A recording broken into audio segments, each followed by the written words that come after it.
नमस्कार दोस्तों, स्वागत है आप सभी का सरकारी अध्यापक के इस YouTube चैनल पर।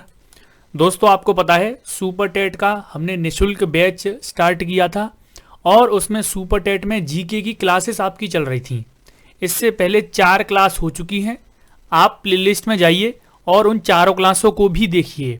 ये जो हम जीके कवर कर रहे हैं टू द पॉइंट सिलेबस के अनुसार ही कवर कर रहे हैं, जो आपका 51,000 की वैकेंसी आने वाली है और इसी साल भर्ती का नोटिफिकेशन भी आएगा और लगभग अक्टूबर के आसपास आपको ये भर्ती देखने को मिलेगी, इसका एग्जाम वगैरह देखने को मिलेगा। सब्जेक्ट काफ़ी ज़्यादा होते हैं, लगभग 14-12 सब्जेक्ट होते हैं। वो सारे एक साथ कवर नहीं होते और ना ही इनकी प्रैक्टिस हो पाएगी। इसीलिए हम अभी से शुरू कर रहे हैं और शिक्षण कौशल की 2-3 वीडियो बन चुकी हैं और ये हम जीके को कवर कर ही रहे हैं। इसके अलावा सीटेट की क्लासेस भी चैनल पर चल रही हैं। तो सुपर टेट जीके में हम महासागर को आज डिस्कस करेंगे। जो पूरा विश्व है, पूरे विश्व में 70% भाग पर जल है और इस जल में सारे क्या हैं? महासागर हैं। इन्हीं महासागर कौन कौन से मेन महासागर हैं, क्या इनकी विशेषताएं हैं, सारी चीज़ें हम एक एक करके डिस्कस करेंगे। तो चलिए क्लासेस को शुरू करते हैं। और सरकारी अध्यापक चैनल आपके लिए ही बनाया गया है, इस चैनल को सब्सक्राइब कर लेना है। इसके बाद बराबर में जो बेल आइकॉन है उसको भी ऑल पर सेट कर लीजिए। और ये हमारे सुपर टेट के लिए 6 से 7 सब्जेक्ट्स के नोट्स रेडी हैं। जीके के अभी नोट्स नहीं बने हैं। इसके अलावा शिक्षण कौशल, जीवन कौशल, मनोविज्ञान, हिंदी, इंग्लिश वगैरह ये सारी चीज़ों के नोट्स रेडी हैं। ईवीएस के नोट्स रेडी हैं, कंप्यूटर के नोट्स रेडी हैं। पीडीएफ के माध्यम से आपको दे दिए जाएंगे। ये व्हाट्सएप नंबर है और छोटा सा मिनिमल सा अमाउंट आपसे लिया जाएगा। ठीक है, चलिए शुरुआत करते हैं। जो अफोर्ड नहीं कर सकते उनके लिए हम क्लासेस यूट्यूब पर ही चलाने वाले हैं। चलिए महासागरों को डिस्कस करेंगे आज। महासागरों में सबसे जरूरी बात यह है कि पूरे विश्व में महासागर ही महासागर हैं। टोटल 5 महासागरों के जल को बांटा गया है, टोटल 5 महासागरों में। और जैसे विश्व के बहुत सारे जल मार्ग होते हैं वो महासागरों में होते हैं। जल संधियां, जल डमरू मध्य, सारी चीज़ें, खाड़ी, विश्व की खाड़ी होती हैं वो भी पाई जाती हैं। तो एक एक करके सारी बातें जानेंगे। तो जलमंडल के अंतर्गत आता है, ये जलमंडल के अंतर्गत है ना, याद रखेंगे जलमंडल के अंतर्गत महासागर आता है। इसके बाद हम नदियों के बारे में भी चर्चा करेंगे, झीलों के बारे में भी चर्चा करेंगे, है ना। तो इन सभी से प्रश्न पूछे जाते हैं सुपर टेट में। खारे पानी का एक विशाल क्षेत्र होता है, याद रखेंगे महासागरों में जो जल है वो कैसा होता है, वो खारा होता है ना। और जैसे आपने सुना होगा कि जो माउंट एवरेस्ट है, माउंट एवरेस्ट की ऊंचाई कितनी है पृथ्वी से? 8,850 मीटर, है ना। तो 8,850 यानी कि लगभग आप मान सकते हैं 9 किलोमीटर तक ऊंचा है। लेकिन इसकी जो पृथ्वी की से गहराई है, गहराई और भी ज़्यादा है ना, गहराई और भी ज़्यादा है। मरियाना गर्त आपने देखा होगा, पृथ्वी का सबसे गहरा स्थान है मरियाना गर्त, मरियाना ट्रेंच इसको बोलते हैं। और 11,000 के आसपास मीटर इसकी गहराई है। वो हम आगे डिस्कस करेंगे। कौन से महासागर में है वो भी डिस्कस करेंगे। पृथ्वी का सबसे ऊंचा स्थान तो माउंट एवरेस्ट आपको पता ही है। पृथ्वी का सबसे गहरा स्थान वो मरियाना गर्त है। क्या है? मरियाना गर्त। चलिए आगे बढ़ते हैं। महासागरों का पानी पीने योग्य नहीं होता, सारी चीजें आपको पता होंगी। आगे बढ़ते हैं। अब महासागरों पर एक एक करके चर्चा करेंगे कि कौन कौन से महासागर हैं। सबसे पहले ही आता है प्रशांत महासागर, है ना। तो प्रशांत महासागर दुनिया का सबसे बड़ा महासागर है और सबसे गहरा महासागर है ना। क्या है? सबसे बड़ा महासागर है और सबसे गहरा महासागर है। जो मरियाना गर्त में बात कर रहा था वो प्रशांत महासागर में ही है। ठीक है, ये आप देख सकते हैं प्रशांत महासागर है। इसको 2 भागों में बांट दिया, उत्तरी प्रशांत और दक्षिणी प्रशांत। यहां पर है आपका मरियाना खाई। मरियाना खाई किस तरह से मैं आपको बता दें कि इस तरह से है। जैसे मान लीजिए ये पृथ्वी है, ठीक है। अब पृथ्वी, एक सेकेंड में अब यहां पर बताता हूं आपको, इसको इरेज कर लेता हूं। जैसे अब देखिए मैं आपको बताता हूं कि मरियाना गर्त है कैसे। मान लीजिए ये पृथ्वी है, ये मान लीजिए जल है, ठीक है। फिर यहां से फिर दोबारा पृथ्वी शुरू होगी, तो ये ऊपर ऊपर का भाग तो पृथ्वी है ना, भूमि है। अब ये जो स्थान आप देख रहे हैं ये जल है, ठीक है, पूरा जल है। फिर ऐसे इसमें ये गहरा स्थान, इसमें भी थोड़ा सा गहरा, इसमें भी थोड़ा सा गहरा। तो पूरा जो गहरा स्थान है इस तरह से है। तो ये वाला जो पॉइंट है ना, ये वाला, ये ही मरियाना खाई है, ठीक है। ये सबसे गहरा स्थान है पृथ्वी पर। और विश्व का सबसे बड़े महासागर की बात करें तो प्रशांत महासागर ही है। सबसे गहरे की बात करें तो वो भी वही है। इसकी खोज किसने की थी, ये इंपॉर्टेंट है आपके लिए। इसकी खोज की थी एक अन्वेषक थे मैगलन, है ना। इसकी खोज की थी पुर्तगाली अन्वेषक थे मैगलन, है ना। और इसका जो नाम है उन्हीं ने रखा है प्रशांत महासागर, याद रखेंगे। प्रशांत महासागर ये जो नाम है इन्हीं ने रखा है, पुर्तगाली अन्वेषक थे मैगलन, इन्होंने ही इसका नाम प्रशांत महासागर रखा है। शांत रहने वाला महासागर है, ज्यादा उथल पुथल इसमें नहीं होती है। ये पॉइंट भी इंपॉर्टेंट है, ये पॉइंट भी, एक एक पॉइंट इंपॉर्टेंट है, ठीक है। यह पृथ्वी के 33% भाग पर त्रिभुजाकार आकृति में फैला है। इसकी आकृति है वो त्रिभुजाकार मानी जाती है, ठीक है। यहां पर आपको ठीक से नहीं दिखेगा, लेकिन पृथ्वी पर यह त्रिभुजाकार आकृति में ही फैला हुआ है। याद रखेंगे ऐसा कौन सा महासागर है जो त्रिभुजाकार आकृति में फैला हुआ है, वो है आपका प्रशांत महासागर। इसका क्षेत्रफल अगर आप याद कर पाओ तो कर लो, 16 करोड़ 18 लाख, है ना। याद कर सकते हैं, 16 करोड़ 18 लाख वर्ग किलोमीटर, इतने क्षेत्र में ये फैला हुआ है। तो ये हमने बात कर ली किसकी, प्रशांत महासागर की। अब एक एक करके थोड़ा सा मैं इसका रिमाइंड कर देता हूँ। इसकी खोज किसने करी थी, इसका नाम किसने रखा था, पुर्तगाली अन्वेषक मैगलन ने। विश्व का सबसे बड़ा और गहरा महासागर है, क्योंकि विश्व की सबसे गहरा स्थान इसी महासागर में है, मरियाना गर्त। शांत रहने वाला महासागर है, 33%, पृथ्वी के पूरे 33% भाग पर यह फैला हुआ है और त्रिभुजाकार आकृति में फैला हुआ है। इसका क्षेत्रफल है 16 करोड़ 18 लाख वर्ग किलोमीटर। अब आगे चलते हैं दूसरे महासागर की ओर।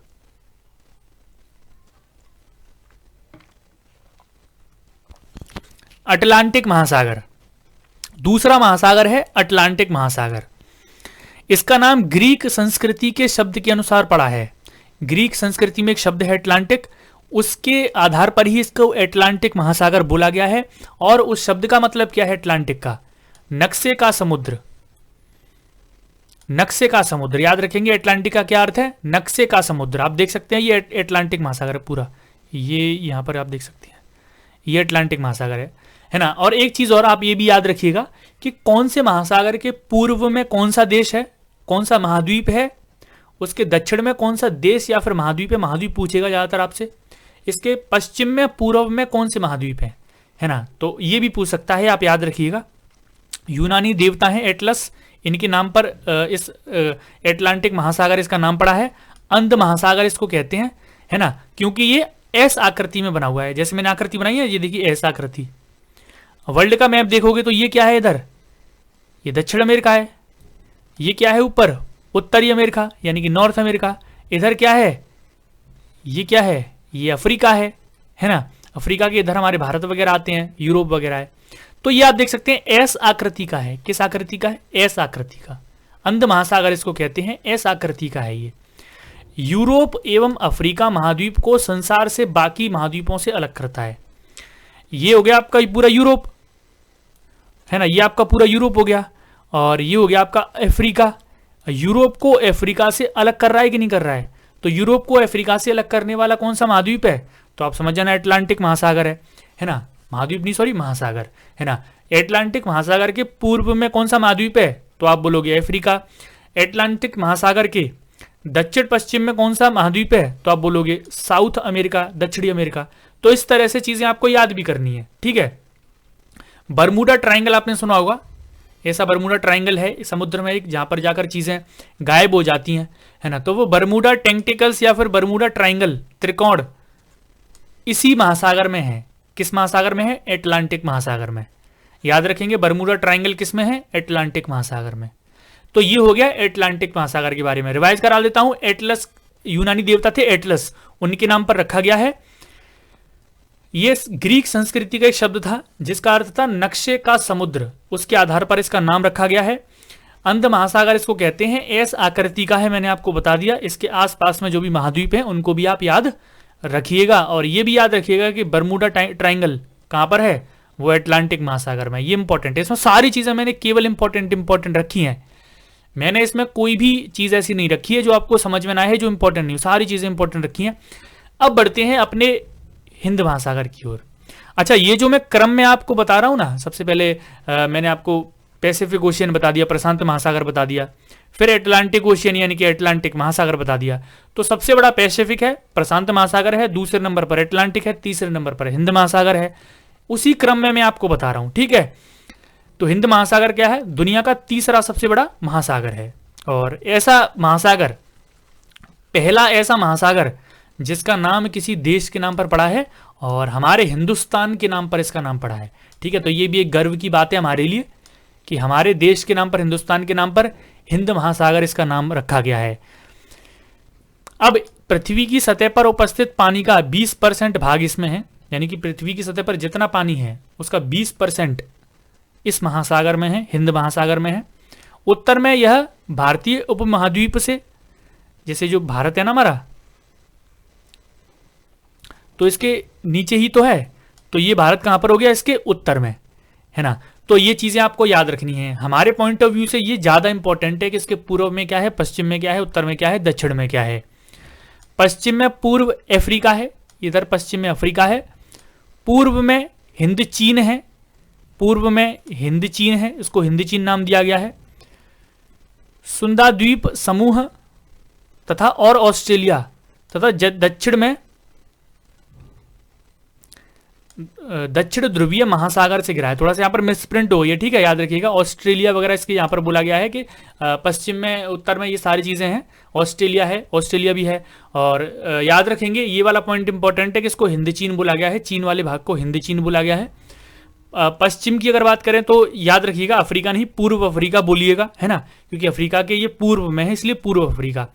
और उत्तर में भारत तो है ही, तो ये चीज़ आप याद रखेंगे।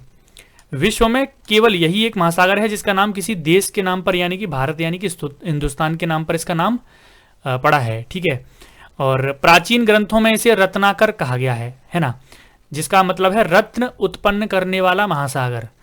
हमारे जो ग्रंथ हैं, प्राचीन ग्रंथ, वेद वगैरह हैं, तो उनमें इस महासागर का नाम है हिंद महासागर का, और इसको रत्नाकर यानी कि रत्न उत्पन्न करने वाला कहा गया है। याद रखेंगे हमारे 3 इंपॉर्टेंट महासागर हमने कवर कर लिए। अब एंटार्क्टिक महासागर, अब 3 तो आपको सामने सामने दिखेंगे। एक महासागर पृथ्वी के ग्लोब के ठीक ऊपर है और एक महासागर पृथ्वी के ग्लोब के ठीक नीचे है। तो यह चलिए इन पर चर्चा कर लेते हैं। चौथे नंबर का महासागर है ये, याद रखेंगे एंटार्क्टिक महासागर है ना। दक्षिणी महासागर भी इसको कहा जाता है क्योंकि एकदम ये नीचे है। ये आप ग्लोब देख रहे हैं, उसके नीचे का हिस्सा है ना। जैसे ये क्या है, दक्षिण अमेरिका, इधर ये क्या है, अफ्रीका, इधर क्या है ये, ऑस्ट्रेलिया। तो ये बिल्कुल नीचे है, बिल्कुल नीचे, नीचे की सतह है ये, ठीक है।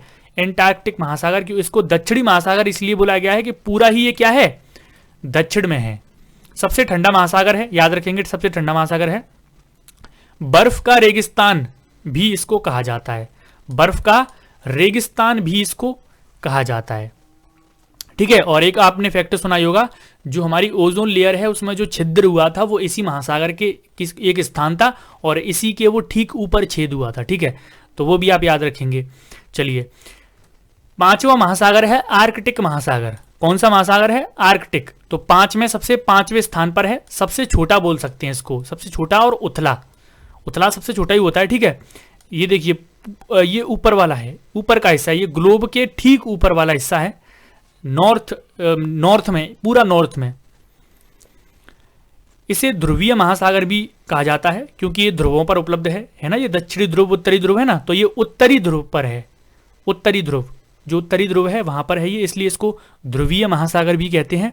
इस महासागर की लवणता सबसे कम है क्योंकि यहाँ पर क्या है, बर्फ ही बर्फ रहती है, इसलिए लवणता कम पाई जाती है। आपने सुना भी होगा कि आप समुद्र में से जल पिएंगे तो उसमें लवणता ज़्यादा रहती है, लेकिन आप किसी बर्फ का टुकड़ा, आपको कहीं पर बर्फ जमी मिले तो वहाँ पर उसको आप खा सकते हैं क्योंकि लवणता उसमें कम होती है। आर्कटिक महासागर का तापमान और लवणता मौसम के अनुसार बदलती रहती है क्योंकि इसकी बर्फ पिघलती और जमती रहती है। अच्छा, ये छोटा सा फैक्ट है इसके लिए कि मौसम के अनुसार इसकी जो लवणता है वो होती रहती है, चेंज होती रहती है, और बर्फ पिघलती रहती है और जमती रहती है। तो ये सारी चीज़ें आपको पता होंगी। तो ये टोटल 5 महासागर हैं बड़े। अच्छा, भारत का एक अनुसंधान क्षेत्र है, अनुसंधान संस्थान है, जहाँ पर इंडिया के जो साइंटिस्ट हैं वो रिसर्च करते हैं। तो वो कौन से महासागर में उपलब्ध है वो नीचे कमेंट सेक्शन में आप बताएंगे, है ना। ये होमवर्क होगा आपके लिए कि भारत का जो दक्षिण गंगोत्री शोध संस्थान है वो कहाँ पर है, किस महासागर में है ना। वहाँ पर इंडिया के जो साइंटिस्ट हैं वो अपनी रिसर्च यानी कि शोध करते हैं। कौन से महासागर में है, कमेंट सेक्शन में ज़रूर बताइएगा। तो दोस्तों, ये महासागर थे पृथ्वी में जो भी महासागर हैं, पानी है, उनको 5 महासागरों में बांटा गया है। सभी महासागरों के बारे में मैंने आपको बता दिया, सभी की स्थिति मैंने आपको बता दी, सभी की विशेषताएं मैंने आपको बता दी, है ना। और इससे रिलेटेड कोई भी अगर डाउट आपका बच रहा है तो नीचे कमेंट सेक्शन में जरूर बताइएगा, मैं आंसर करने की कोशिश करूंगा, ठीक है। मिलता हूं आपसे नेक्स्ट वीडियो में। अगर आपको यहां से कुछ भी सीखने को मिला है तो इस वीडियो को लाइक करेंगे, आप एक कमेंट करेंगे और अपने दोस्त को शेयर जरूर करेंगे। मिलते हैं नेक्स्ट वीडियो में, अभी के लिए इतना ही, धन्यवाद।